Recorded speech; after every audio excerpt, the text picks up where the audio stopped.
Buenas tardes, gracias a los asistentes. El día de hoy vamos a hablar sobre qué sería la estrés, depresión del déficit atencional, si sería un problema de salud mental o un problema político. Espero que en algún momento podamos juntarnos de nuevo porque este es un tema que da para mucho. Uno puede analizar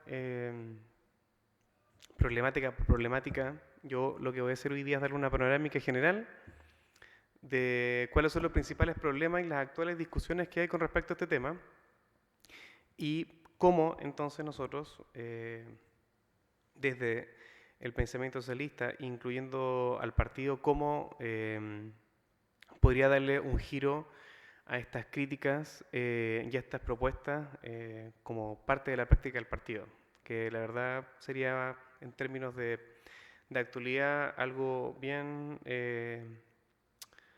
vanguardia, algo bien de vanguardia, incluso en Latinoamérica.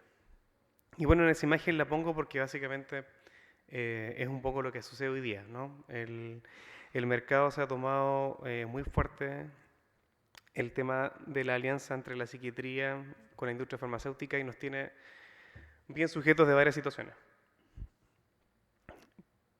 Parto con estas citas que nos meten un poco al tema para que se den cuenta que es algo que pasa todos los días y al mismo tiempo es algo que no es nuevo.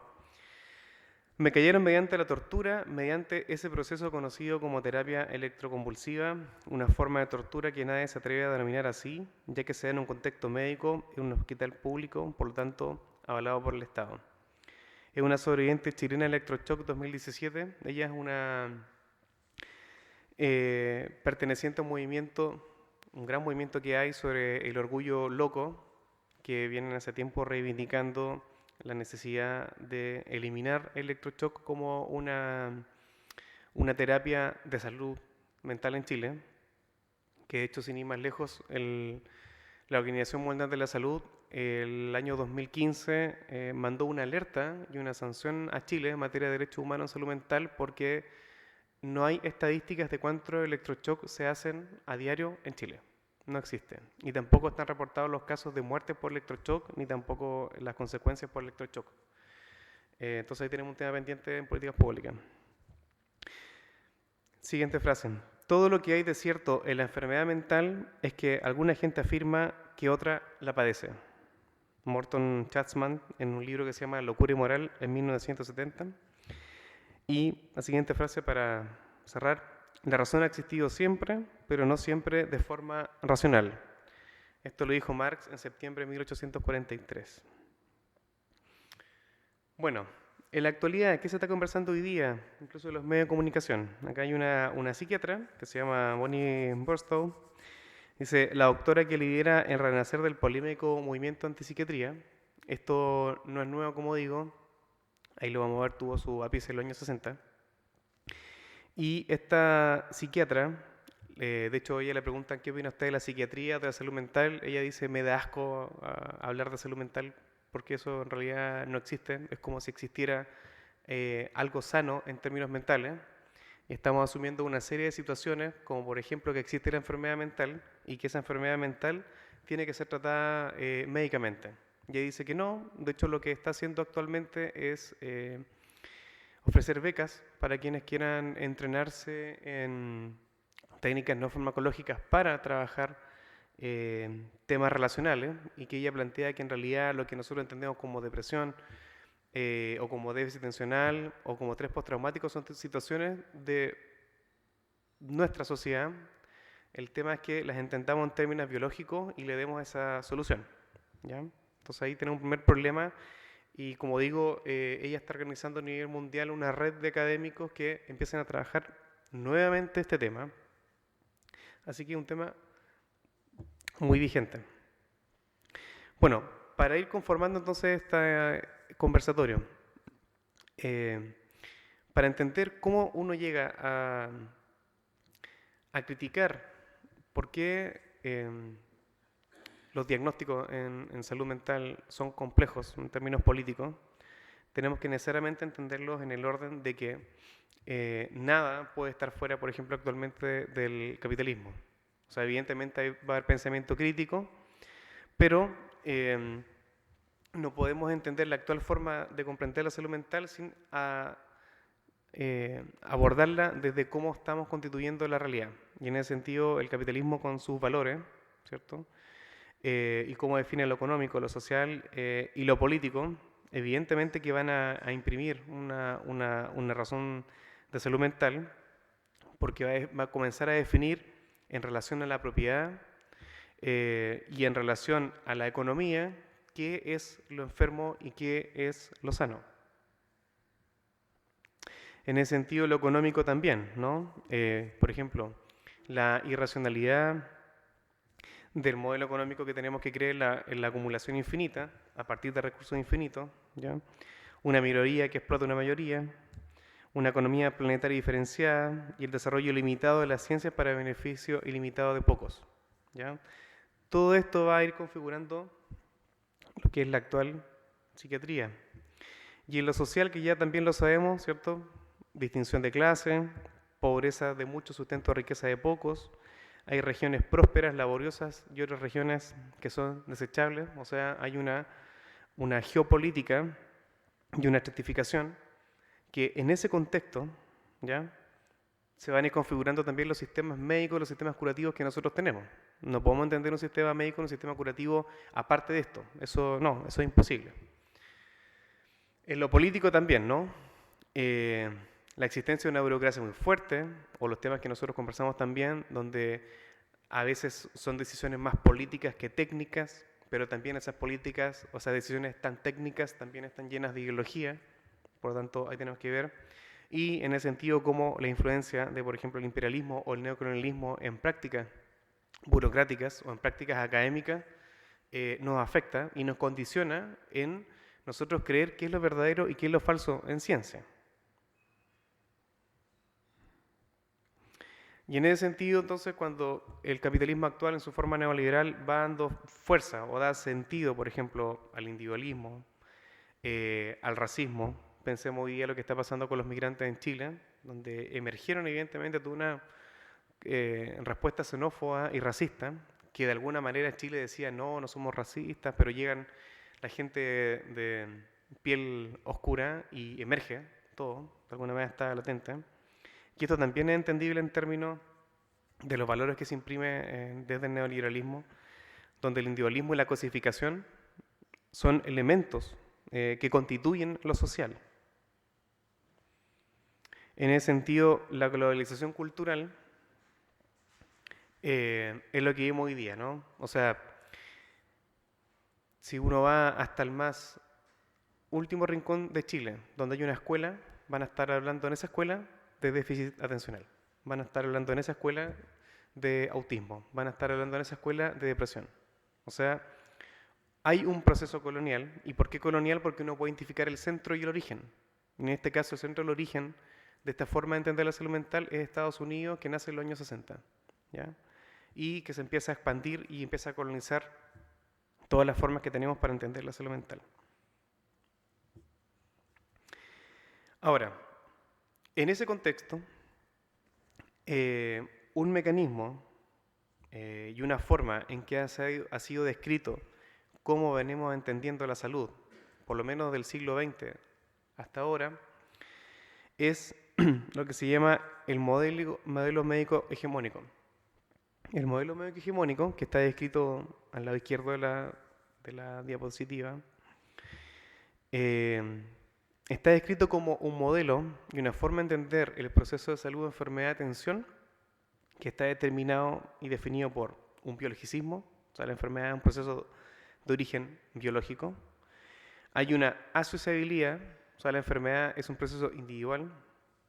Hay una ahistoricidad, o sea, las condiciones históricas en las cuales vivimos no nos enferman, sino que son las condiciones en las cuales nosotros no nos cuidamos. Pensemos, por ejemplo, hoy día en las condiciones que tenemos de aire en Santiago, ¿no?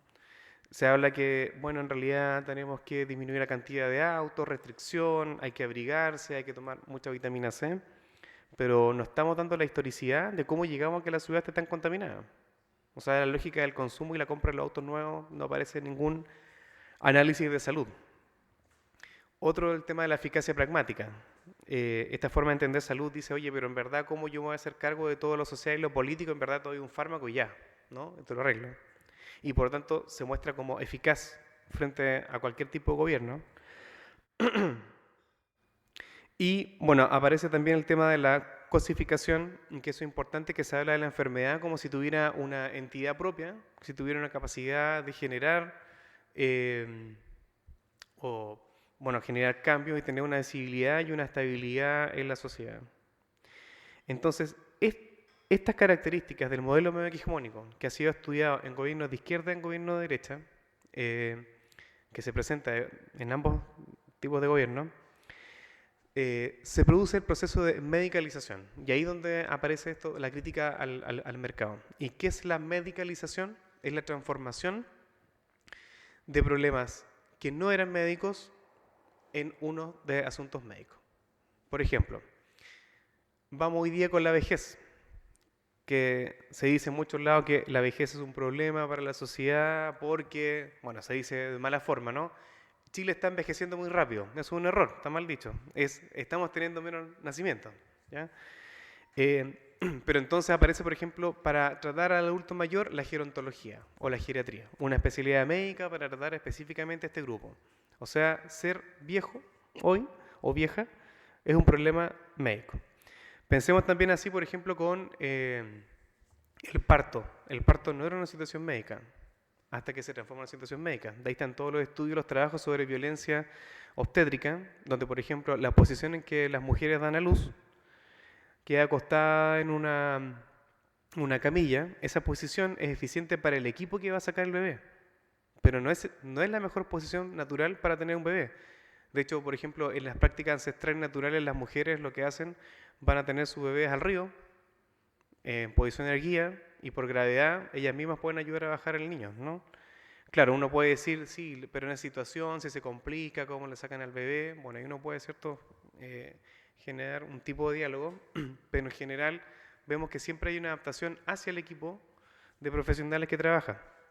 Y la medicalización que más nos enfrentamos hoy día es la infancia. O sea, déficit atencional es una situación que uno podría decir de comportamiento de un niño, pero se transformó en un problema médico. Yo acá no sé si alguien tendrá hijos o hermanos que hayan sido diagnosticados. Los niños son realmente expropiados de la posibilidad de decidir qué les va a pasar o qué les está pasando. No, las familias también son seducidas por la posibilidad de que su hijo sea normal, accediendo a este tipo de tratamientos y medicamentos. Bueno, eso es la medicalización, ¿no? Transformar problemas sociales que no eran médicos en problemas de asuntos médicos. Y así tenemos varios ejemplos, ¿no? Como les decía, mencionar el parto, también la bulimia o la anorexia, ¿no? Que no son problemas médicos, son problemas sociales. Tienen que ver con el poder que juegan los estereotipos de los cuerpos en la percepción de las personas. Eso no se va a solucionar a través de medicamentos, ¿no? Y también los trastornos alimentarios en general. O sea, y esto a lo mejor les puede parecer un poco complejo que ustedes me digan, bueno, pero se supone que la gente que estudia salud debiera saber más sobre estos temas.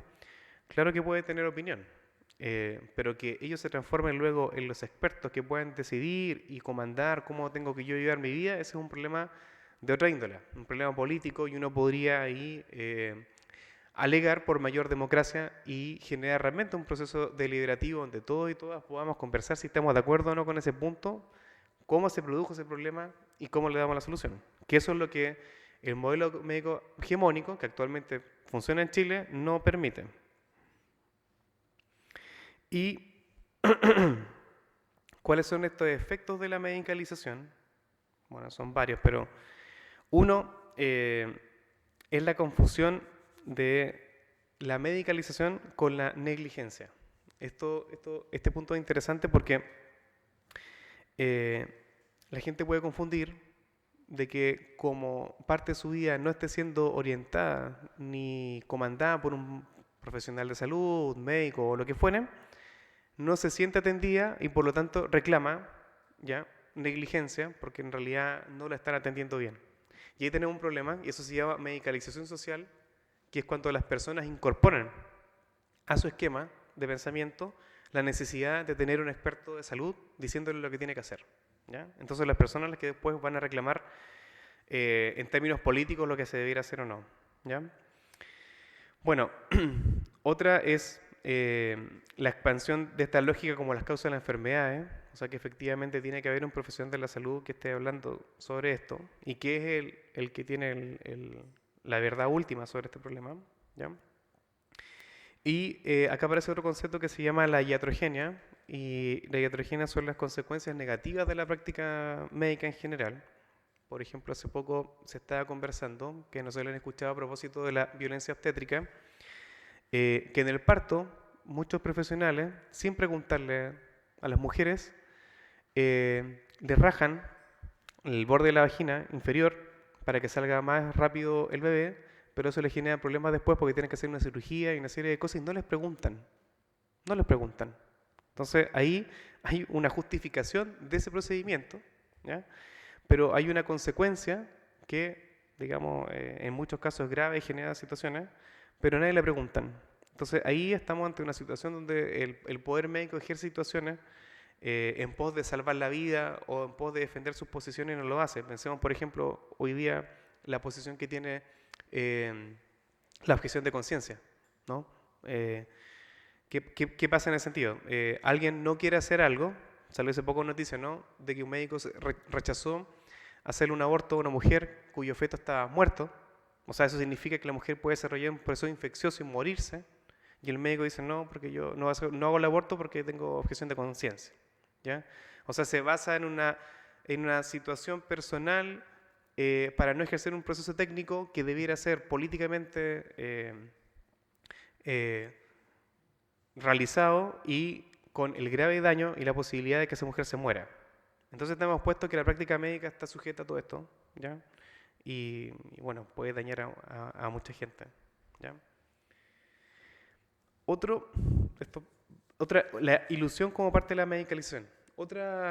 Otro efecto, acá hay un autor importante, bien crítico, que se llama Ivan Illich, tiene un libro que se llama Némesis Médica. Este libro, él explica muy bien cómo la medicina y sus operadores han logrado, a través de otras cosas no científicas, porque la eficacia pragmática es relativa, convencer de que son necesarios para todos los problemas que llamamos salud, ¿ya? Y ayer, por ejemplo, explica ahí, de hecho su libro es completamente empírico, que cuando se inventa la vacuna, ¿ya?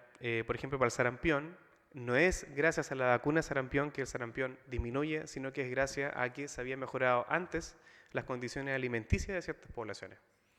Y de hecho, por ejemplo, hoy día nadie se muere de tuberculosis, pero un resfriado mal cuidado puede transformarse en una tuberculosis y eso es gracias a que en Chile mejoraban las condiciones nutricionales, ¿ya? Entonces, comer mejor, tomar agua potable, fue lo que cambió y mejoró nuestra salud orgánica, por así decirlo, sentido, pero no la eficacia de los sistemas médicos, ¿ya? Esto les puede resultar polémico y espero que sea así, porque es el debate. Este es un debate político bien tenso, porque incluso puede poner tensión a gente que integre varios movimientos políticos que esté creyendo de que la formación que tuvo es la políticamente adecuada y en verdad no, entra en grave tensión. Entonces, que han dicho otros autores que básicamente la medicalización a través de la globalización y también la expansión del neoliberalismo no es otra cosa que una derecha, ¿ya?, que argumenta una forma y defiende su modelo económico y filosófico político con nuevas herramientas, ¿ya? Tal es el caso de la genómica y la genética, que por ejemplo hoy día ya no se puede hablar de gen. Desde los estudios de la genómica el gen está descartado como entidad explicativa de la herencia, ¿ya? O también la existencia de las razas, también, o sea, eso en 1975 fue descartado, incluso genéticamente, de que las razas genéticamente no existen, ¿ya? Por lo tanto, los procesos de racismo y las estructuras raciales y clasificaciones que nosotros hagamos son meramente políticas, son filosóficas, son sociales, no corresponden a la realidad biológica. Bueno, pero para entrar de lleno,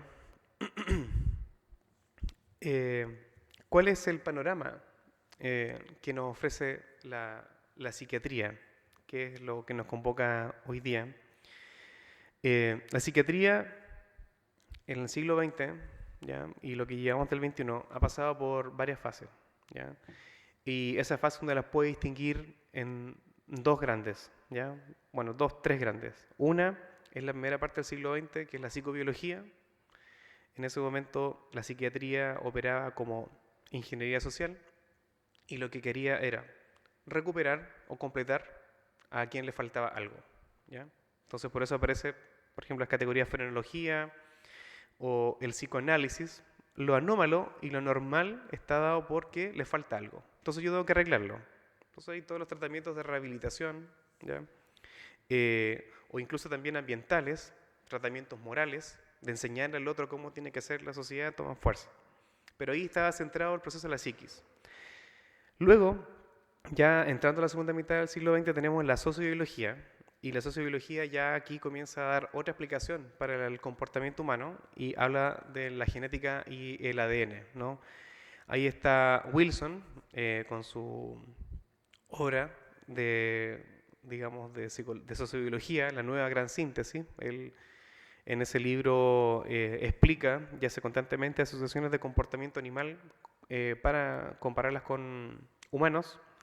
Y él habla de que en realidad lo que descubrió es que el gen es la unidad explicativa para todo y por lo tanto la filosofía, la política, la economía y lo social está inscrito en nuestros genes. ¿Ya? Este libro es del año 75 y de hecho si lo piensan o ven, han leído cosas de genética, todavía está esa idea muy fuerte dando vuelta. ¿Ya? Pero hoy día, ya en el siglo XXI, ¿qué vemos? Vemos otra corriente que es la psicología evolutiva. Y esta corriente de psicología evolutiva plantea cosas más desastrosas. Entre ellas no incorpora bien o no entiende bien lo que es la teoría de la evolución de Darwin, la distorsiona, que eso es muy común en teorías o en prácticas que toman conocimientos de la biología, pero que no los estudian en términos filosóficos, simplemente repiten lo que creen que está dicho en esos textos. Y la psicología evolutiva básicamente lo que hace es plantear de que y reafirmar de que todos los comportamientos de la estructura social fueron fijados no solamente en los genes, sino que fueron fijados en nuestros genes hace 4.000 o 8.000 años. De hecho, bueno, ahí lo vamos a ver. Hay ejemplos bien burdos de cómo está explicado esto, por lo tanto, explicaciones que uno puede rastrear o escuchar de gente que defiende la desigualdad como natural tienen su base en la psicología evolutiva, ¿no? ¿Ya? Y bueno, un ejemplo de esto, de lo evolutivo en psiquiatría, es Steven Pinker, un librito que se llama Cómo funciona la mente, que ustedes lo pueden buscar. Y él dice, por ejemplo, todos nuestros comportamientos son resultado de la actividad neurofisiológica en el cerebro. No hay ninguna razón para creer que alguna magia sucede.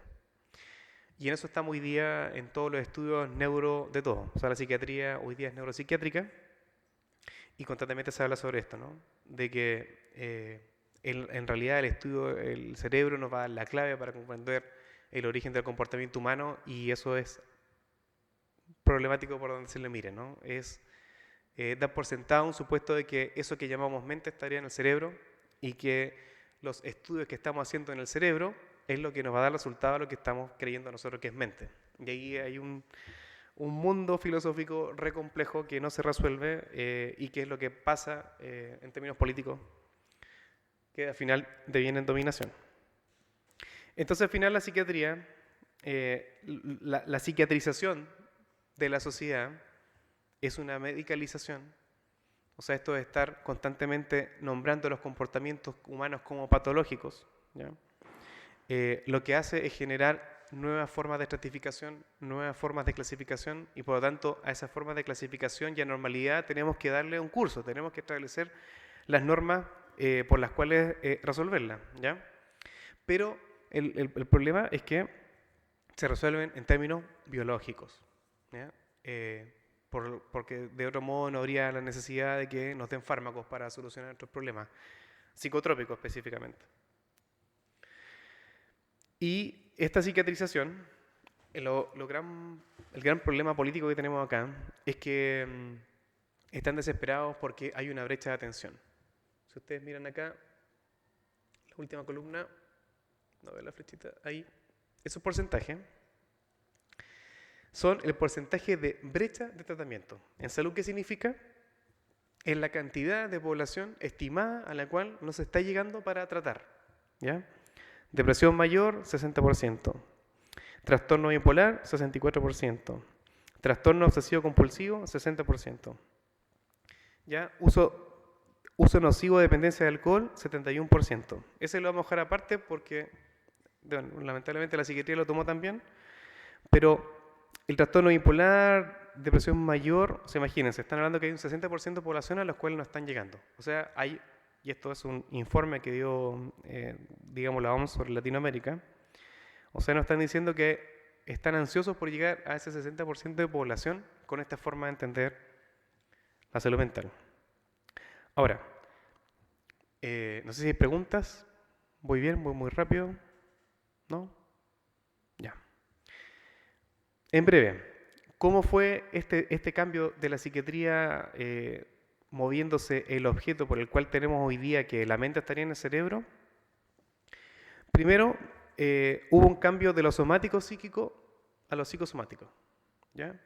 O sea, antes, a finales del siglo XIX, principio del XX, había todo un debate sobre qué rol tenían las diferentes partes en el cuerpo, ¿ya? En lo psíquico, ¿no? Esto va a asignar, por ejemplo, no sé, pues si tienes enfermedad en el pulmón, estaría tristeza; si tienes enfermedad en el vaso, sería preocupación; si tienes problemas en el riñón, sería miedo, ¿ya? Y eso se transformó a lo psicosomático. O sea, el cuerpo tenía un rol protagonista y luego se fue al revés. La mente tenía un rol protagonista y que era la mente la que podía enfermarme. A partir de ahí, otra forma de abordarlo es la frenología, que esto no sé si lo han escuchado, o también craneología, ¿no? Que es la medición del cráneo, porque ya ahí se estaba estabilizando que la psiquis era lo más importante y que la psiquis ya entonces comenzó a estabilizarse, que estaba en el cerebro y en la cabeza. Y esta fue toda una política que también fue aplicada en Chile, que según la forma en la cabeza que uno tenga, uno podía ser delincuente, esas son las categorías, ¿no? Caballero, dama, educado, distinguido, pobre, ¿ya? Esos son los diagnósticos que se están, de hecho, se están investigando en Chile ahora. Están las fichas clínicas donde se diagnosticaba a la gente de eso, ¿ya? Y con estas medidas ir asignando distintas partes del cráneo, según la profundidad o la forma, qué tipo de personalidad uno tenía.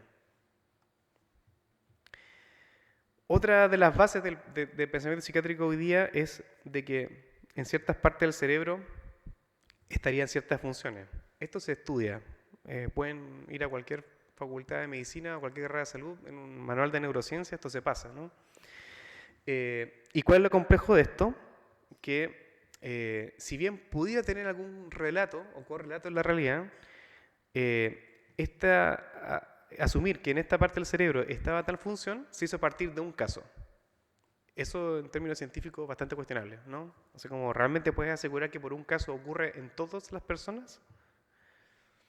Otro caso, que también es el origen de la neurociencia, el caso de Phineas Gage, que esta es una persona que estaba trabajando arreglando trenes y por mal manejo con dinamita explota la dinamita y uno de los fierros sale disparado y le atraviesa el cráneo. Ahí está la imagen, ¿ya? Y a partir de él se plantea de que como el fierro atravesó la parte frontal del cerebro, ese daño que tuvo neurológico ahí fue lo que asocia de que entonces en esa parte cerebral están las funciones morales. ¿Y por qué morales? Porque después él era un hombre tranquilo, que iba todos los días a su trabajo, era muy educado, hasta que después del accidente se dedicó a la vida nocturna, ¿ya? A la fiesta, a las mujeres. Entonces lo describen como que luego, como esa parte se le dañó, probablemente en esa parte está lo moral. Y de hecho, qué interesante, porque esta foto, resulta que, piensa que esto fue en 1840, ¿no? Esta foto es porque él luego del accidente no tuvo otro trabajo que trabajar en el circo de las rarezas. Eso fue lo único que pudo conseguir como trabajo. ¿ya? Imagínense, ¿no? Ahora uno pudiera pensar, de hecho es lo que se cuestiona, ¿no? Que 20 años después de que un médico lo viera por primera vez, él se recuerda de esta situación de Finas Gates y empieza a escribir la ficha clínica y asocia de que en realidad el daño neurológico que tuvo tiene que ver con lo moral, y eso bueno, también 20 años es mucho tiempo para acordarse de algo, ¿no?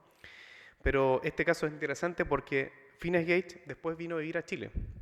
Estuvo trabajando en Valparaíso y estuvo trabajando en una panadería y no tuvo ningún problema. O sea, Finas Gates no fue conocido en Valparaíso por ser un gran mujeriego ni jugar como se le describía en su ciudad natal. Y eso tiene sentido porque, y confirma esto, de que comportamiento está asociado a otra cosa. Los panaderos, ¿a qué hora trabajan?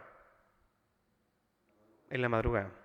Y de hecho uno puede pensar que incluso trabajan cuando el resto de la gente está o cuando no está. Entonces él trabajaba escondido, donde nadie lo veía. Entonces en esos términos podría decir, tuvo un trabajo donde no era perseguido, no era discriminado, ¿cierto? De alguna manera era incluido. Y por lo tanto lo que se describe como comportamiento problemático pudo ser probablemente, y muy posible, de que se vio cerca de la muerte y dijo, oye, casi me morí, voy a cambiar mi vida, ¿no? Y tomó ese otro comportamiento, pero no necesariamente está asociado con algo neurológico. Y bueno, después Finas Gates se sintió un poco mal, volvió a la casa de su mamá y a los 2 años se murió, sin ningún problema. Otras técnicas que se empezaron a explorar, la lobotomía, y que de hecho ahí se muestra lo que se hace. Esta lobotomía, a propósito de Finas Gates, esto ya más en el siglo XX, no, se empezó a probar a ver si resultaba y lo que se hacía era introducir un picayelo por la nariz, como está la imagen, y hacer un barrido y con ese barrido eliminar neuronas del lóbulo frontal con la idea de calmar a los pacientes. Bueno, hay datos, ¿no? Los pacientes se morían y de hecho el principal problema que tiene esta terapia es que no cumple con el doble ciego. O sea, si yo le quito algo a una persona, debería dárselo de nuevo para ver si el trastorno continúa, ¿ya? Pero eso no es posible de hacer. Entonces, en términos científicos, es cuestionable, ¿ya? Y bueno, otros problemas epistemológicos que entonces surgen aquí tienen que ver con esto, ¿no? La evidencia a partir de un accidente, generación a partir de un caso, ¿ya? La imposibilidad de demostración en la inversa, o por ejemplo esto de que también estuvo en psiquiatría, que el tamaño del cerebro, que según el tamaño del cerebro estaría asociada a la inteligencia. Y claro, si en ese sentido uno compara el cerebro más grande que conocemos en el momento actual, el cerebro de una ballena, y debería ser la más inteligente. Bueno, probablemente lo es, no se relaciona con nosotros, pero tenemos una asociación constante de lo anátomo funcional con estructuras que serían de otra índole. Otra cosa problemática también, esto del cerebro de hombre y cerebro de mujer, o sea, también, ¿no? Esto de que, no, mira, tú eres mujer y naces con un cerebro así, funcionas así, piensas así, en realidad es especulación, ¿ya? No está asignado y uno en realidad puede verlo desde otra perspectiva, incluso desde perspectiva de género, puede entenderlo como la caracterización y la socialización que se le da a través de distintos roles a cuáles son las funciones que tiene que ejercer cada género, ¿ya? Entonces, de hecho, esto no está demostrado y de hecho ha sido varias veces criticado y demostrado como inexistente, pero se sigue enseñando.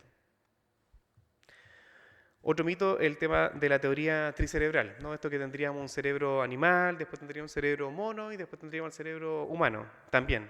O sea, esto también es un mito, una especulación que no está bien fundada y más bien es una expectativa o una cosa imaginaria, que es otra cosa también que nos encontramos mucho en neuropsiquiatría y neurociencia, ¿no? Que tenemos libros y libros y libros de cosas que son imaginarias, que los autores especulan, pero que luego la gente se los cree como si fueran verdad y como si fueran ciencia. Y no lo son, simplemente porque no cumplen con los criterios, pero estas personas ocupando sus posiciones académicas hacen parecer que así lo fuera.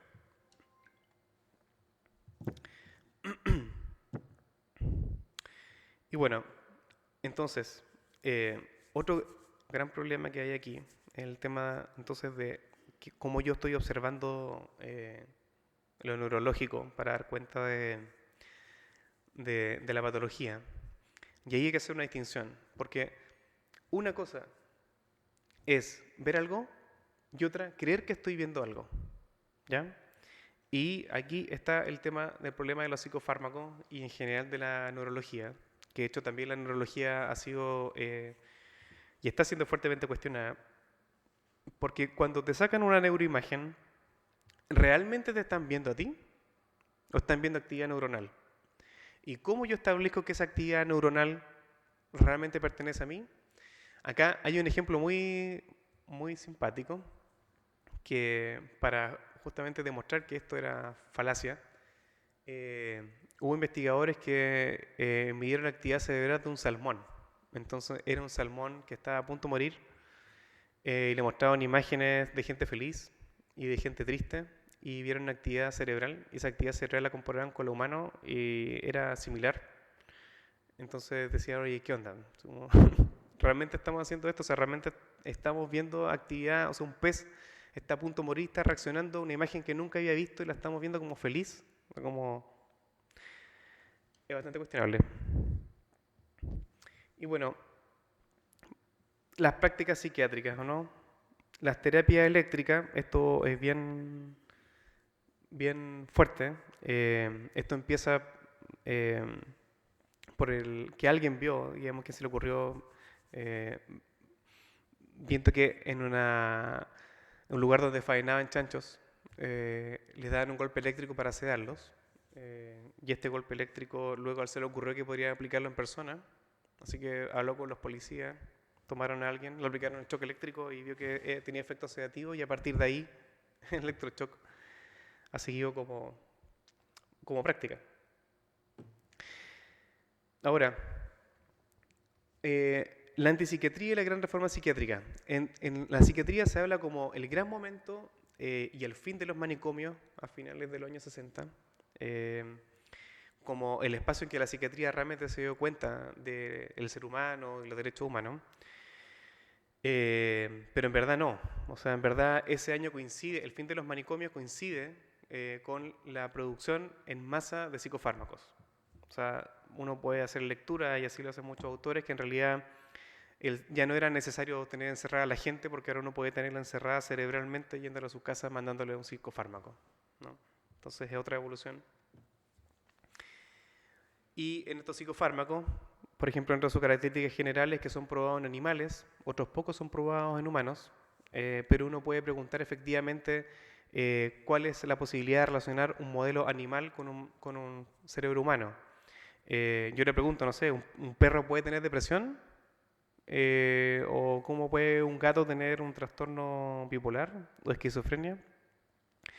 Ahí está el gran problema, porque la psiquiatría actual se basa en el estudio del comportamiento, pero el comportamiento no es la mente, el comportamiento es lo observable, y ahí se empiezan a generar los problemas. Entonces, bueno, ¿te evalúo comportamiento o te evalúo lo que sientes y lo que piensas? Y si lo que evalúo son los comportamientos, ¿en base a qué criterio yo digo lo que es normal y anormal? Y luego, tus pensamientos y tus creencias, ¿en base a qué yo digo que ese pensamiento está bien o está mal? Eso es arbitrario, ¿no? Y bueno, todo esto ha llevado a que hoy día la publicidad y los medios de comunicación se plantee esto de la mistificación, ¿ya? O sea, por ejemplo, esta imagen donde muestra la cantidad de serotonina baja y que al tener mayor cantidad de serotonina uno estaría más conectado, más atento. El tema de neurotransmisores sigue siendo una teoría cuestionada, donde en realidad uno no puede, por ejemplo, medir en vivo la cantidad de neurotransmisores que tenemos. O sea, si uno quisiera decir, no, mira, uno atiende menos porque tiene menos cantidad de neurotransmisores, tendría que yo ahora poder medirle a cada uno de ustedes o medirnos entre nosotros cuál es la cantidad de neurotransmisores que tiene y decir efectivamente, mira, si estás desconcentrado es porque tienes menos, o si estás hiperconcentrado es porque tienes más. Ese estudio no existe. Ese instrumento no existe. Entonces, a partir de ahí, esto no es ciencia. Ahora, ¿cuál es el gran problema y que devela toda esta situación?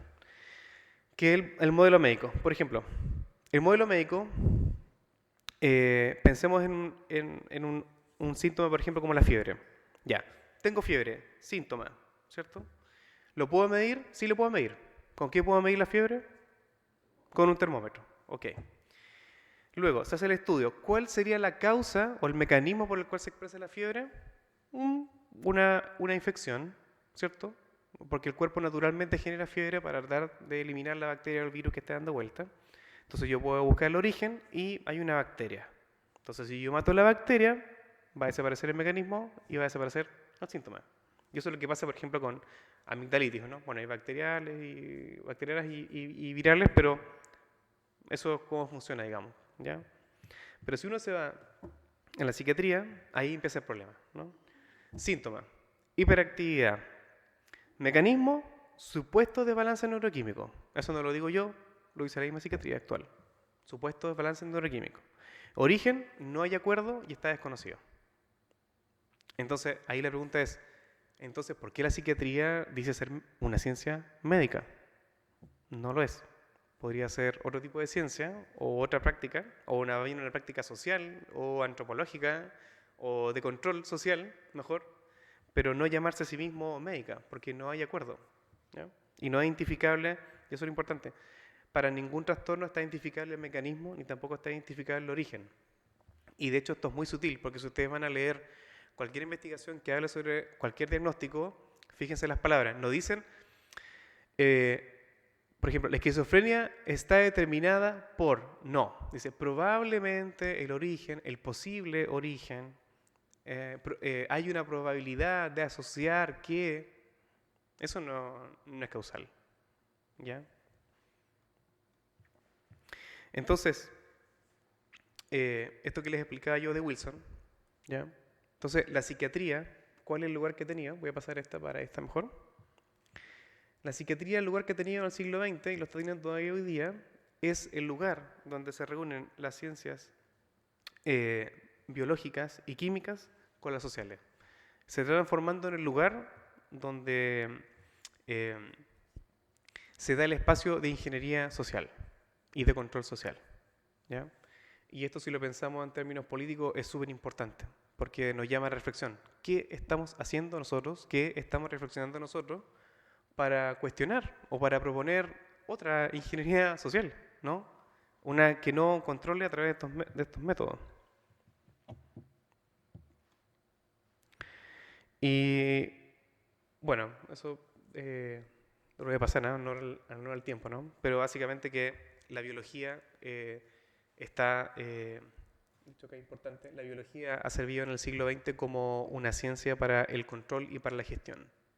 Y hoy día sobre todo, ¿no? Hoy día la biología tiene una preponderancia muy importante, y en Chile sobre todo, pero el cuestionamiento o pensar la filosofía o filosofía de la biología en Chile no existe, ¿no? O sea, se asume como la biología como el último campo de recurso argumentativo. Por ejemplo, pensemos los que denuncian la ideología de género. ¿Qué dicen? Pero, ¿no? Argumento. ¿Pero qué dice la biología a este respecto? Bueno, ¿y qué es la biología? La biología también tiene posturas filosóficas dentro y tiene una diversidad de pensamiento y producción, pero que en Chile no están o están invisibilizadas. Entonces ahí vemos lo político, ¿no? De cómo hay ciertos conocimientos que aparecen y otros que no. Bueno, esto es lo que estaba comentando yo del electroshock, ¿cierto? Que voy rápido, que nace a partir de la observación de chanchos, pero también en este caso de cómo estos tratamientos se fueron ocupando, ¿no? Vieron, por ejemplo, este médico que analizando cerebros de personas que tenían epilepsia, ven que tenían una mayor cantidad de una determinada célula. Entonces él supuso que esa mayor cantidad de células podría mejorar las personas con diagnóstico de esquizofrenia, entonces empezó a aplicar electroshock porque podía pasar. Y eso es cuestionable, ¿no? Como tendrías que uno hacer el estudio en vivo. Bueno, acá están también otras aplicaciones, ¿cierto? De la insulina, o sea, personas con diagnóstico de esquizofrenia las hacían dormir 2 semanas, ¿ya? Para que tuviera algún tipo de recuperación. Y eso finalmente pues, se le ocurrió. Y acá está Hugo Cerletti, que les comentaba de cómo vio esta práctica en los mataderos y después la aplicó en sus laboratorios. Hay una imagen de, digamos, otros autores que practican electroshock, que de hecho hoy día no es así, y les voy a mostrar, así que veo un pequeño videito, hoy día no pasa así. Pero bueno, acá está, hay una experiencia de un paciente, ¿no? que, que básicamente, por ejemplo, dice que estaban viendo que la persona estaba reaccionando mal al tratamiento y él termina porque con todas las advertencias que le dieron, oye, a lo mejor el golpe eléctrico lo está haciendo mal, y aquí el autor dice, bueno, confieso que una advertencia así de explícita, porque el paciente gritó no otra vez, tan enfática y autoritaria, hecha por una persona cuya enigmática jerga hasta entonces había sido difícil de comprender, hizo vacilar mi determinación de continuar el experimento. Pero el temor a ceder ante una idea supersticiosa me hizo decidirme. Se aplicaron nuevamente los electrodos y pusimos esta vez una descarga de 110 volts. Y hoy día la terapia electroconvulsiva, la verdad es que tiene bastante cuestionamiento, pero tiene también bastante defensa. Pero en verdad no, lo único que está demostrado es que a la gente la adormece, le hace olvidar cosas y básicamente la va inhabilitando. Hay casos acá en Chile reportados de gente que sabía andar en bicicleta que luego de los electroshock no sabe andar en bicicleta o no se acuerda de cosas, ¿ya? Y como digo, esto no hay control. De hecho, uno puede ir si quiere un día, vamos, alguien me acompaña a ver la cantidad de electroshock que se hacen a diario acá en los hospitales psiquiátricos, sin mayor control y en deplorables condiciones. Bueno, en este contexto, ¿cómo aparecen los medicamentos? Aquí voy a ir un poco más rápido. Esta idea entonces de los neurotransmisores se estabiliza en 1950, ¿ya? Y hasta el día de hoy se mantiene esta idea de que en las neuronas lo que funciona o lo que altera el comportamiento es la concentración de neurotransmisores en este espacio, que es el espacio intersináptico. Entonces los medicamentos lo que hacen es tapar estas proteínas para que no absorban los neurotransmisores de la siguiente neurona, y entonces esta mayor cantidad permite normalidad. Ese es el pensamiento que actualmente hoy día existe y que de hecho está cuestionado, ¿no? Bueno, entre otras cosas porque el tema es cómo a partir de una unidad molecular yo digo una neurona, conjunto de neuronas, tejido, cerebro, y luego digo mente, y luego digo subjetividad, y luego digo política. Científicamente yo tendría que dar cuenta de todos esos pasos, ¿ya? Esos pasos no están dados.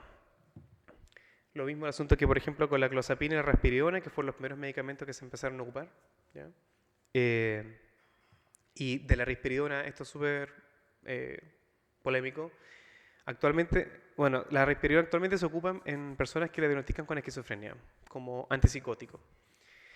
Y hay un estudio publicado donde vieron si en verdad los pacientes que estaban internados en psiquiátricos que terminaban en deplorables condiciones físicas y cognitivas se debía a alguna otra razón que no fuera el diagnóstico. Así que hicieron grupos control y se dieron cuenta que las personas que llevan internadas más de 10 años en hospitales psiquiátricos con trastorno de esquizofrenia diagnosticado y consumiendo risperidona, el cerebro se le había disminuido en un 20%. O sea, el daño fisiológico que tenía esta persona no era por el diagnóstico, sino que era por el uso de los medicamentos. Y esto está, de hecho, en Europa ya está en retirada, ¿ya? Pero actualmente a los niños chilenos la risperidona se les da en gotitas, ¿no? En gotitas. Cuando se diagnostica déficit atencional temprano, a los 2-3 años se le dan gotitas porque es una modalidad más entretenida, pero le estamos dando a estos niños gotitas que está demostrado que disminuyen y hacen daño neurológico, ¿ya? Bueno, y los mecanismos de acción, como digo, antipsicóticos, no se conoce realmente el mecanismo de acción. En ansiolíticos hay problemas motores, accidentes laborales en la vida diaria, ¿ya? Antidepresivos, está demostrado el efecto placebo. El año 2016 salió una investigación de nuevo donde demostró que los antidepresivos, su eficacia era comparada con placebo. Placebo es cuando se le da a una persona una pastilla que no tiene nada, básicamente ningún componente químico, y las personas que estaban con placebo y antidepresivos sentían la misma mejora. O sea, no podríamos darle placebo a las personas y no exponerlas a daños y dependencia, que de hecho eso es lo más grave. Es lo más grave de todos estos fármacos que provocan adicción, y eso es un gran problema para los niños. Y entonces, hoy lo que vemos es que hay una farmacologización de la vida a través de la psiquiatría. Y las alianzas con el mercado que son brutales. Por ejemplo, en Chile no tenemos legislación ni tampoco sabemos cuánta plata dan las empresas transnacionales farmacéuticas para financiar investigaciones científicas en psicotrópicos. No hay legislación y no se sabe. También, digamos, o las alianzas de empresas farmacéuticas con clínicas para dar medicamentos, tampoco. No hay legislación y no sabemos. En este sentido, por ejemplo, una cosa muy problemática de los niños, probablemente a propósito del déficit atencional, será ahí, que digamos el tema que nos complica y que le invito a reflexionar a todos ustedes, es frente a toda esta problemática de que está muy cuestionado de que la psiquiatría siga asegurando y afirmando que los trastornos mentales tienen origen biológico, que eso está cuestionado por todos lados, nosotros no hagamos nada al respecto, porque las implicancias políticas en términos neoliberales de la salud mental es esto, ¿no? De que la pastilla empieza a tomar una relevancia en la cual en ella se plasman modelos de sociedad. Hoy día los niños que son diagnosticados con déficit atencional es porque son problemáticos. Digamos, si uno conversa con profesores y investigaciones que también se trabajan a este nivel, ellos plantean que, oye, pero ¿cómo yo me voy a hacer cargo especialmente de un niño si tenga 50 niños en una sala? Bueno, entonces el problema no es el niño, el problema es nuestro sistema educativo público que tiene 50 niños en una sala. Y tal vez no tiene que haber una profesora o profesor, tiene que haber dos, ¿ya? Asimismo, es que el niño se distrae fácilmente cuando hablo. Bueno, entonces a lo mejor tendremos que incorporar nuevas tecnologías en la educación. Pero no centrar el problema en el niño. Además que, Salma, conversábamos recién, otro problema. Los psicotrópicos actualmente son los medicamentos más caros que existen. O sea, una caja de pastillas Ritalin recetada para un niño puede costar 60.000, 70.000. Y hay una distinción, porque por ejemplo uno puede comprar un medicamento mejor. ¿Y qué es un medicamento mejor? Un medicamento que tiene un mayor grado de pureza. Por lo tanto, el medicamento más puro es el más caro. Ya tenemos una desigualdad. O sea, estamos produciendo que las personas crean de que tienen que pagar más para un mejor medicamento, para un problema que no es de origen biológico, sino que puede ser político, educativo, económico, laboral, filosófico, la categoría que ustedes quieran. Pero estamos generando una situación de desigualdad porque van a haber personas que no van a poder acceder a ese medicamento y van a creer que están siendo vulnerados sus derechos. Entonces cabe la posibilidad de que surja un movimiento en Chile de que exija medicación para todos los niños y para todos los niños que se haga el Estado cargo. Y ahí nosotros tenemos que tener una opinión y una muy fuerte postura, porque en realidad lo que estamos haciendo ahí es apoyar al mercado. Porque podríamos muy bien pensar en otro tipo de estrategia, otro tipo de intervenciones, que no están focalizadas en lo biológico, porque lo biológico está descartado y cuestionado por todo lo que hemos conversado hoy día, pero no ir simplemente y, está bien, no, le estamos haciendo a largo plazo un tremendo daño a la población de niños y niñas, ¿ya? Entonces, en ese sentido, para cerrar, pregunta, digamos, para abrir la discusión, ¿cuál va a ser nuestra propuesta en salud mental políticamente consciente como partido? ¿No? O sea, vamos a seguir pensando en esto de que en realidad lo que tenemos que hacer es entregar medicamentos para todos cuando todo el mundo lo está cuestionando, cuando no solamente está cuestionado, sino que hay prácticas más eficaces. O sea, en Finlandia hay un centro de salud donde ellos han recuperado gente de esquizofrenia y tienen un 90% de eficacia sin medicamento. Y el uso de medicamento es de contención para que la persona pueda descansar un rato, pero no le dicen que el medicamento tiene que tomarlo de por vida o que él está enfermo, no. Se asume que la reacción psicótica tiene que ver y está dada por las condiciones de vida que tenemos actualmente, y que eso es lo que debería preocuparnos, ¿no? En ese sentido, la siguiente pregunta: ¿cuáles son las prácticas que estamos realizando actualmente basadas en la industria farmacéutica y ofreciéndolas como salud pública? Ese es un gran problema.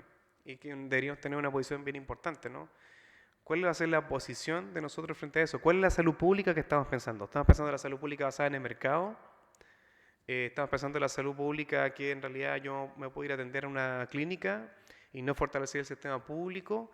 ¿Y en salud mental mediado por la explicación biológica de algo que es social y político? ¿Vamos a hacer ese diálogo? Y bueno, la pregunta que queda, que no es ¿acaso este control no más sutil, sino más sofisticado y de control de masas? O sea, uno podría pensar que en realidad esto no es más sutil, sino que es un control de masa. De hecho, eh, otros estudios que han mostrado, por ejemplo, que los niños que son diagnosticados o niñas con déficit atencional, generalmente esos niños después tienen participación política en su vida adulta, ¿ya? Porque son inquietos, son curiosos, no creen, no pescan. Eh, entonces, incluso en términos políticos nosotros podríamos decir, bueno, esos niños los estamos medicando y les estamos destruyendo el cerebro. ¿Qué pasa con la política, no? Incluso uno podría pensar ahora, ¿qué pasa con todos los niños que hace 10 años, 20 años están siendo diagnosticados fuertemente en Chile y ahora no pescan? Uno incluso podría pensar, ¿hay una asociación ahí? O sea, ¿no? Así que eso es por hoy. Les agradezco, espero podamos generar un diálogo. Puede ser un tema controvertido, espero que sea así. Así que les agradezco.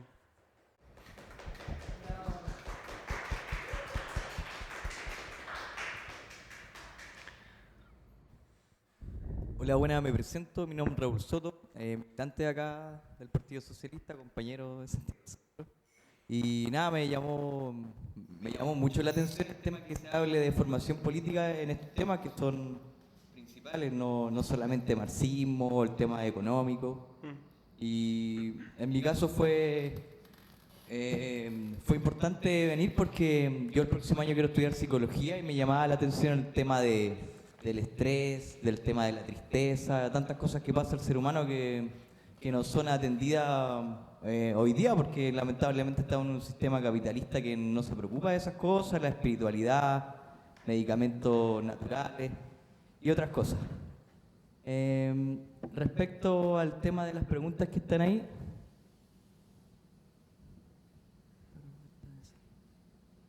O puede hacer otra pregunta, no hay problema.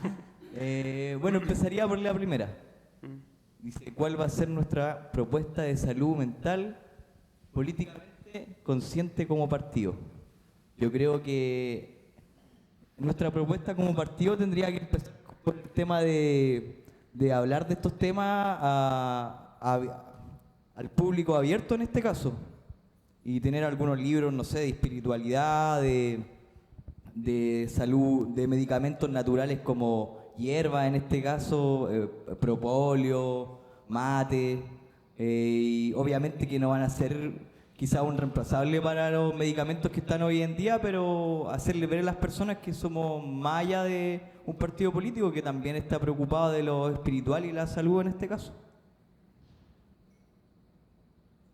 Y bueno, respecto a esta misma pregunta, ¿cuál sería tu respuesta al tema de cuál va a ser nuestra propuesta de salud mental? ¿Cuál sería tu propuesta de salud mental como militante o como persona hacia los chilenos? Bueno, no solamente chilenos, hay un tema que también hay hartos migrantes que igual hay que preocuparse de ellos en salud mental.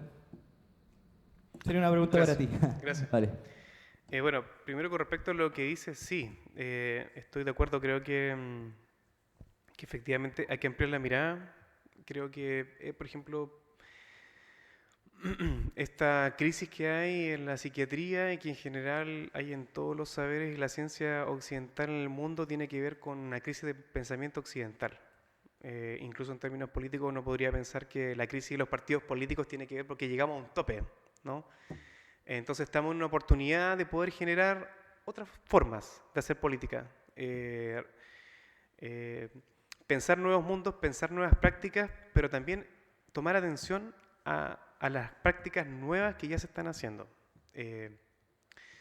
Por ejemplo, hay una psicóloga que se llama Eleanor Clark, que ella tiene un video en YouTube, lo pueden buscar, se llama Escuchando Voces.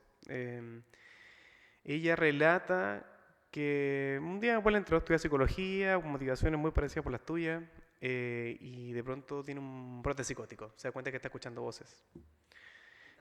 Está escuchando voces.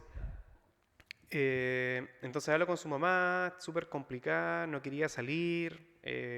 Inmediatamente empezó todo un despliegue de diagnóstico, de movilizar profesionales, pero ella dice que su mamá, ella le dijo, sabes que yo voy al psiquiatra, psicólogo, pero no me convencen, porque me hacen sentir mal, me hacen sentir enferma. Y yo no creo que estoy enferma. Entonces la mamá le dice, bueno, entonces, si no le creas, busca otra forma de entenderlo. Y ella encuentra a otra psicóloga y que le dice, mira, sabes que yo nunca he trabajado con alguien que piensa como tú, pero si tú crees que no estás enferma, démosle, hagamos otra cosa. Bueno, ¿en qué terminó en esto? Que ella no toma medicamento, escucha las voces, se tituló de psicóloga, de hecho ahí comenta que cuando está haciendo las pruebas ella escucha las otras voces que le están diciendo las respuestas. Fue, de hecho, cuando estudió su psicología, fue la nota más alta registrada alguna vez en la universidad. eh, y ella comenzó a armar un movimiento que se llama Escuchando Voces, que es un movimiento internacional, donde se convoca a todos los que estén escuchando voces a escuchar sus voces, si es que lo quieren, y no someterse al tratamiento psiquiátrico que los cercena y que los expone a diferentes daños.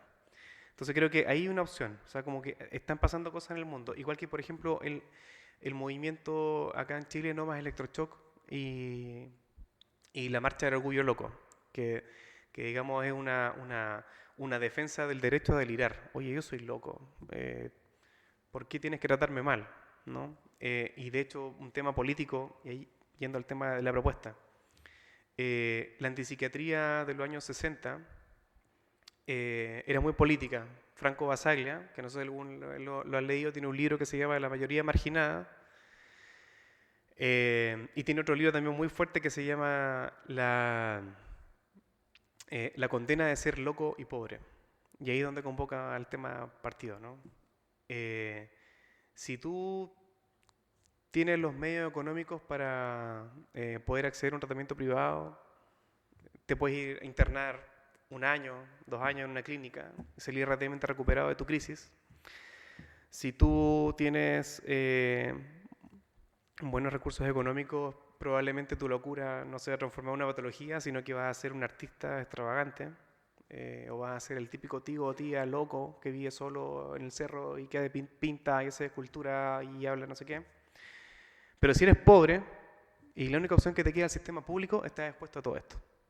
Estás expuesto al electroshock, estás expuesto a estos medicamentos, estás expuesto a que nadie te diga que los medicamentos son adictivos, estás expuesto a que un día si no te tomas el fármaco vas a tener centro de abstinencia, pero nadie te lo dice. Entonces estás expuesto a querer suicidarte por el síndrome de abstinencia sin tú saber lo que está pasando en tu cuerpo. Entonces estás expuesto a una violencia tremenda. Entonces de ahí yo creo que yo no tengo respuesta en esto, simplemente mi postura. Creo que uno de los errores que se han cometido es justamente creer que existen profesionales que tienen la respuesta y no. No, lo que tenemos que hacer aquí es hablarlo con todos, ¿ya?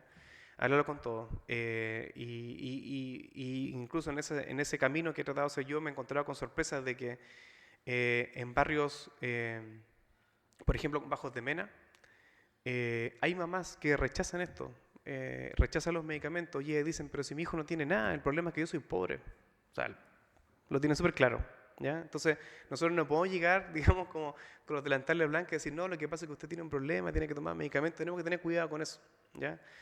Entonces, hay una línea que uno podría ir trabajando es tener cuidado con la experiencia del otro, porque una cosa es vivir, una cosa, claro, es leer o conocer estas teorías y estos problemas, otra cosa es vivir la situación.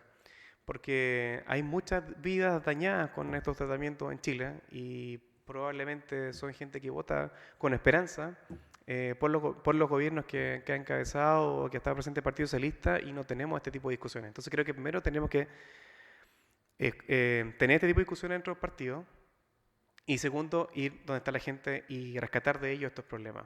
Porque incluso ahora, si alguien quisiera, estos movimientos, por ejemplo, antipsiquiátricos, ellos no están en contra de la medicación. Lo que están en contra es que no te expliquen todo esto. Y que no te expliquen tampoco que la medicación no te va a solucionar el problema. Y que no te expliquen tampoco que hay otras terapias y otras psicoterapias que realmente pueden tener un efecto curativo contigo y que tampoco te expliquen que en verdad la situación de estrés que estás viviendo es porque estás sola, tienes 2 hijos, tienes que trabajar, estás viviendo con tu mamá en una sociedad machista, en una sociedad... Ya. Entonces, todo ese panorama que es social, también como partido nos hacemos cargo de eso. O sea, yo podría decir que si no tenemos ese tipo de discusión, no nos estamos haciendo cargo. O sea, estamos reproduciendo una sociedad neoliberal en términos de subjetividad, ¿no? Si no nos damos cuenta que son las condiciones sociales las que están produciendo estas condiciones, este sufrimiento, porque en ese sentido yo claro, cuando una persona está triste, eso es verdad. O sea, tú puedes perder un familiar o una situación grave de tu vida y estás triste. Pero eso no significa que tengas depresión y que tienes un problema de neurotransmisores. O incluso más, si existiese la posibilidad de demostrar que tienes un correlato neurobiológico, o sea, es decir, oye, cuando estoy triste, en verdad me bajan los neurotransmisores, pero ese es el origen de mi tristeza. El origen de mi tristeza es que me pasó algo en una sociedad determinada. Entonces vamos a trabajar a trabajar por eso. Entonces yo creo que por ahí va un poco. De hecho, yo feliz. ¿Mm?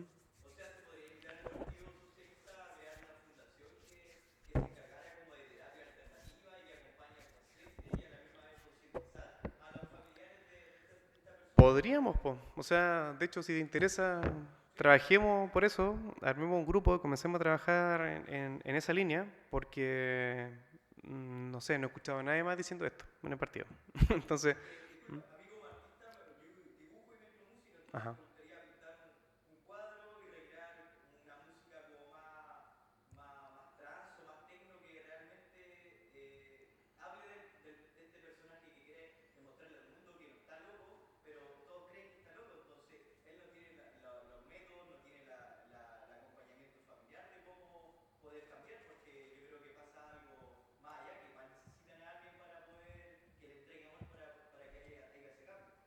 Claro, sí, ese es el tema, ¿no? O sea, yo, no, por eso digo, no lo dije muy explícito, pero el tema es el cuidado del otro, o el cuidado de nosotros.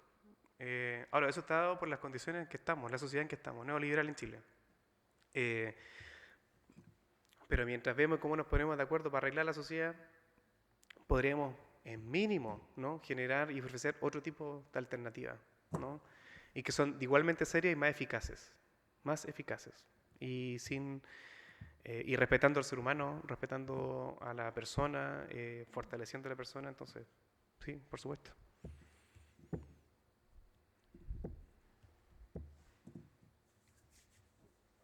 Hola, hola. Hola, mira, sabes que, bueno, yo antes estudié ingeniería, estudié biología con mención en, en micro, o sea, en bioquímica y microbiología. Esas eran como dos menciones que tenía. Y después estudié ingeniería, pero igual me gustó el tema de los neurotransmisores y todo eso, pero aún así creo que la ciencia no ha podido explicar los fenómenos mentales, ¿ya? No soy biologicista en ese sentido, ¿ya? Más bien, por ejemplo, podría haber una visión de que estos problemas que, por ejemplo, se dan en la infancia, niños sobreactivos y cosas así, antiguamente ocurrían. ¿Por qué ocurren ahora? ¿Ya? Yo, por ejemplo, así sapeando páginas, haciendo zapping, ya he visto, por ejemplo, algunos artículos que hablan de, por ejemplo, no sé, hormonas que hay en los medicamentos, en las carnes, por ejemplo, que modifican al menos el comportamiento de las personas. Obviamente, si vemos qué comemos natural, no hay nada muy natural que digamos, entonces hay todo un ambiente que nos está influyendo.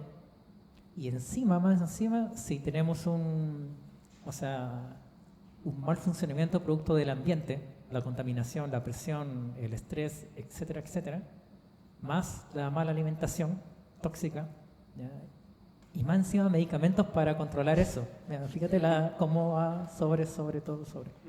No creo que, por ejemplo, en una familia indígena mapuche, ya del año 1700 y tanto, hayan habido ese tipo de problemas, ¿ya? Entonces no creo que sea también un tema muy de una enfermedad, yo creo que más bien un tema, como tú lo mencionas, que es social, tiene un ámbito social más que biológico, ¿ya?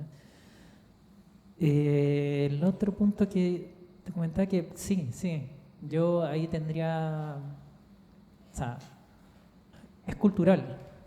hasta cierto punto, por ejemplo, habían temas de disforia que hasta cierto tiempo se entendían como enfermedades y se ha ido cambiando, aunque no todo, ¿ya? Hoy en día se cree que hay una incongruencia, que el último cambio que se hizo en la CIE 12, ¿ya? La CIE 11, miento, donde cambia la patología a un tema de ¿cómo se llama? De salud, y bueno, sigue siendo patologizado entre comillas, o sea, de incongruencia de algo, incongruencia de género, hablando por ejemplo en temas de disforia por las personas trans. Sí, creo que, no sé, o sea, una propuesta de salud mental, yo creo que es volver a una vida sana, ¿ya? Todo, o sea, puede que todo tenga un origen en no tener una vida sana integral, tanto desde la alimentación, del cuidado. Por ejemplo, hay niños que se sienten con depresión o muchos males, ¿por qué? Porque el papá no está nunca en la casa. ¿Ya? Están sentados viendo tele, jugando ahí con Play, ¿ya? Y un montón de otros problemas que son sociales, que es por el estilo de vida moderno, ¿ya? ¿Cuánto influyen estas cosas? Y también por el bombardeo de información en redes sociales. Por ejemplo, este caso ahora de la ballena, de los niños que se suicidan, que se hacían daño, ahora salió otra cosa más. No. Y vuelven a haber temas como asociados a la infancia y redes sociales. Entonces también hay un tema del desarrollo tecnológico, también nos afecta, ¿ya? Y N cosas sumando, ¿ya? Y bueno, o sea, basándonos allá en las preguntas, obviamente no soy del partido, pero me parece interesante que se tomen esos puntos de vista, ¿ya? Me parece también que falta mucho camino, ¿ya? Y sí, yo creo que es un sistema de control económico, ¿ya? Se crea la enfermedad para, ¿sabes?, crear la necesidad y crear la oferta y demanda, ¿ya? Creo que cualquier cosa se podría curar sin necesidad de tener un tratamiento, o sea, sí con un tratamiento, pero no con medicamento, ¿ya? Yo he ido montones de veces a psicólogos y me han dado, o sea, psiquiatras, me han dado un montón de medicamentos, ¿sabes? Que nunca he tomado ninguno y estoy súper bien. Yo creo que me curé bastante de algunos problemas cambiando un poco mi estilo de vida, bajando un poco las expectativas de, por ejemplo, desarrollo personal, de consumismo, ¿ya? Tratando de no darle tanto fuerte a muchos temas, ¿ya? Y cosas así. Pero la sociedad te oprime para que tú seas así. Si no eres exitoso, no eres nadie socialmente. Entonces tienes presiones encima. Y eso chicos. Así que interesante. O sea, voy a investigar de nuevo sobre el tema de neurotransmisores. Creo que es interesantísimo. Eso, chicos. Gracias. Gracias a ti.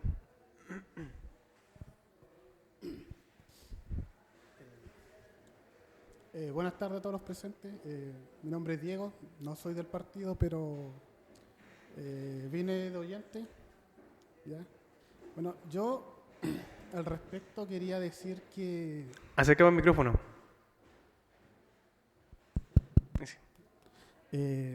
Mira, se han hecho cosas, ¿ya? El problema es la operatividad. Hay una ley que es la ley 20.500 de participación ciudadana, ¿ya? Que tiene una de sus grandes falencias, es que se informa, pero no está la deliberación.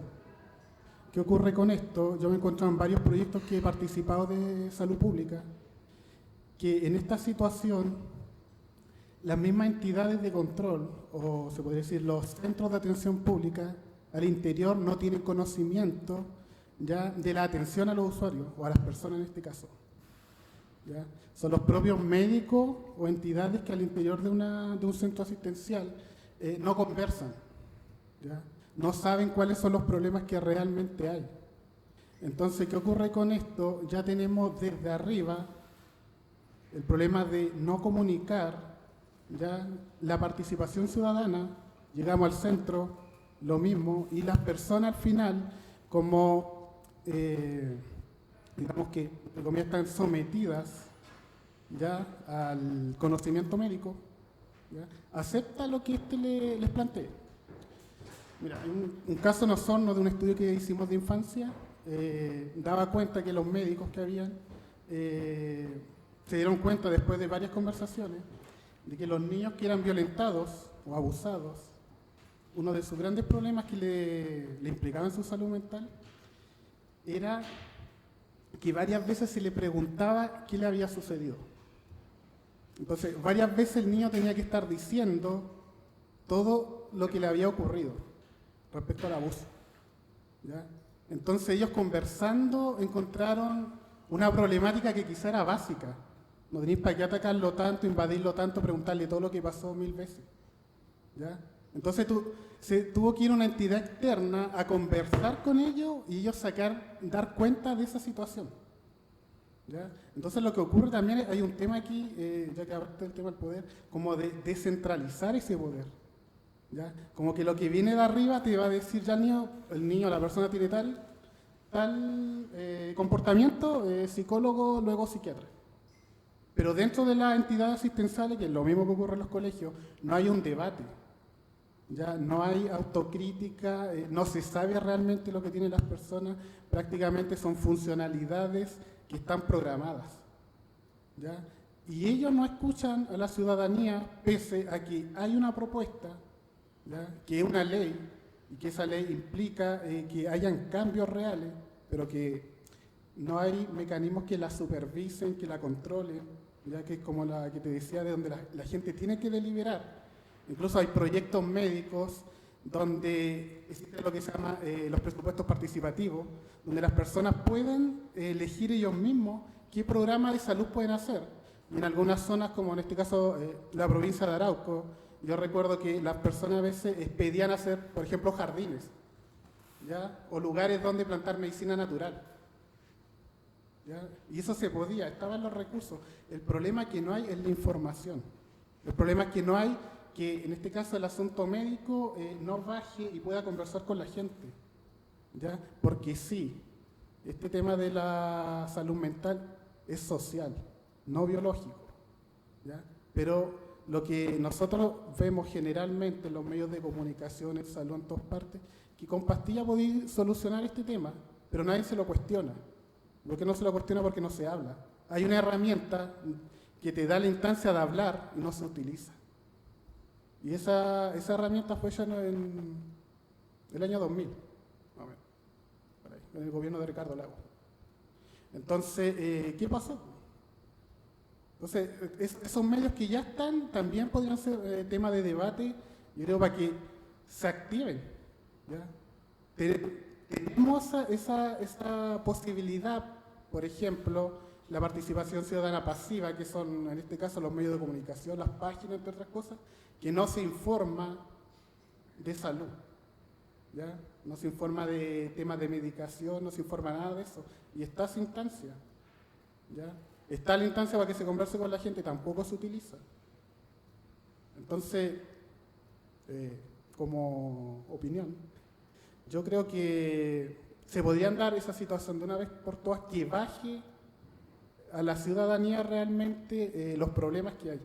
Al final de cuentas son ellos los que saben los reales problemas, y son ellos los que como decías tú, que te cuestionan de que por ser pobre te medicalizan, ¿ya? Pero eso no lo toman en cuenta.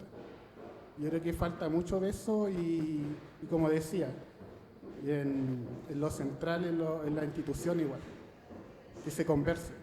O sea, aunque uno diga son profesionales, tú vas, hablas con ellos, y cuando empiezan a debatir los temas que ocurren dentro de un centro asistencial, ellos se dan cuenta de los problemas que tienen, pero no lo conversan, ¿ya? No, es más, en un programa que fue en Valparaíso, recuerdo, en los Andes, un médico de Pakistán planteaba eso. Se hablaba siempre de que faltaban recursos, y él decía, pero jamás hemos hablado que con los recursos que tenemos, ¿qué podemos hacer? Nunca se plantea el problema, decía, nunca hablamos cómo mejorar la salud, solamente esperamos que de arriba digan, hay más recursos, lo van a hacer un nuevo centro asistencial, la gente necesita esto, después tú le preguntas a la gente te dice que los médicos no saben. y están esperando realmente siempre esa fe, digamos, ¿ya? Pero falta la comunicación. Bueno, agradezco los comentarios, Nit. Efectivamente, hay mucho, mucho. Ahí puedo compartir material. Todo depende de la posición a la cual tú te pongas, porque en términos políticos esto es muy grave. Es muy grave porque en Chile, por ejemplo, el programa Chile Crece Contigo, que tiene el programa más exitoso, de los más geniales del gobierno Partido Socialista, tiene todo esto metido, ¿no?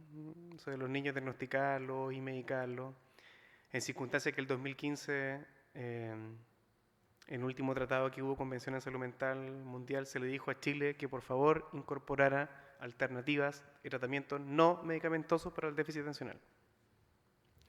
Entonces, ¿a qué voy con esto? Que es difícil ubicar al enemigo. Voy a tratar de responder un poco, porque el enemigo no serían los médicos ni los psicólogos que están trabajando esto, sino que la formación que tienen.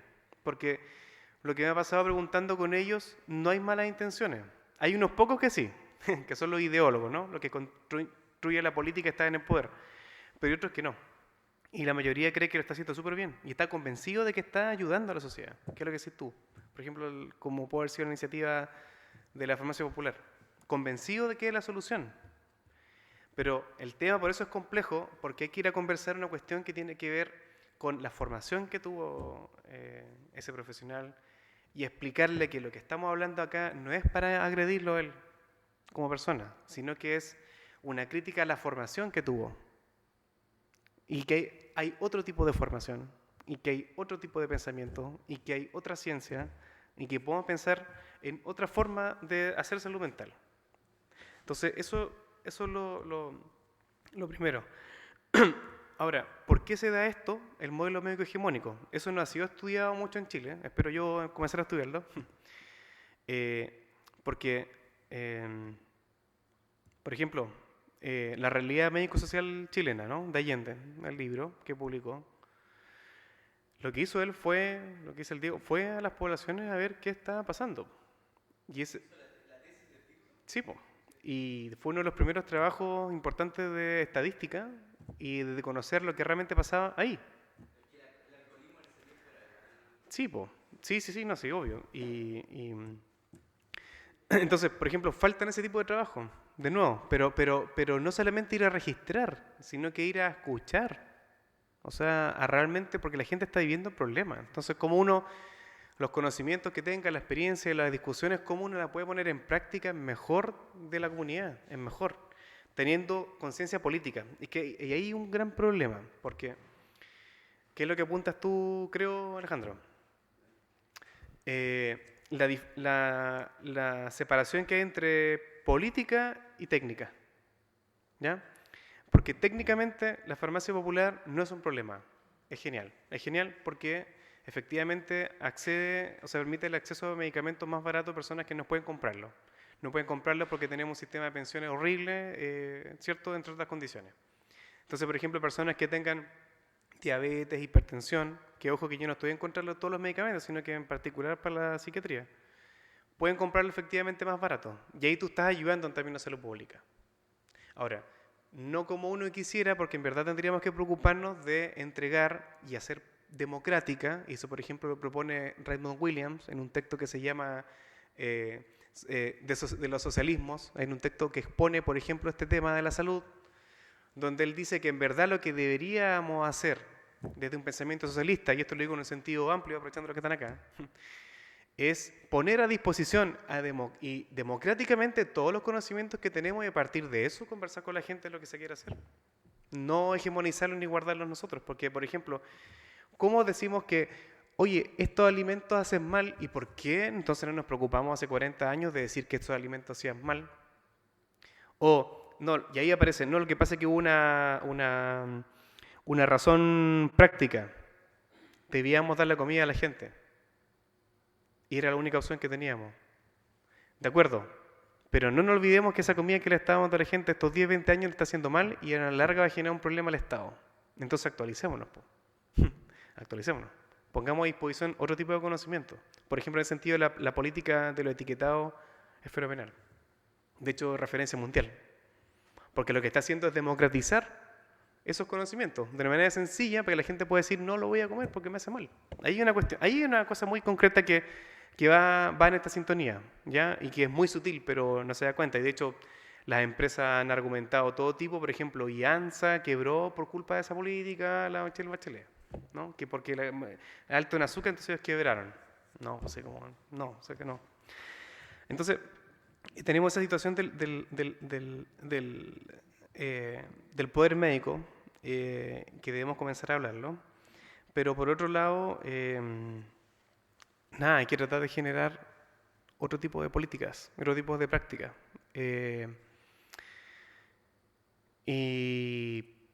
Y claro, yo creo que el gran problema que hay es esto, la distinción entre política y técnica. Yo creo que hay mucha gente de buena voluntad que pone su conocimiento a la disposición de la transformación social, pero desconoce completamente que sus conocimientos están ideológicamente determinados y están políticamente conducidos. Entonces ahí es donde también tenemos una misión. A lo mejor una misión tanto específica para un cierto sector, profesionales, académicos, pero es una función importante porque probablemente ellos son los que van a estar en algún momento determinando políticas públicas. Entonces si no lo hacemos consciente de que, oye, yo no estoy criticando tu mala voluntad, al contrario, valoro tu compromiso y tu buena voluntad. Lo que estoy diciendo es que ese conocimiento a la larga va a generar un daño y está beneficiando a todo esto.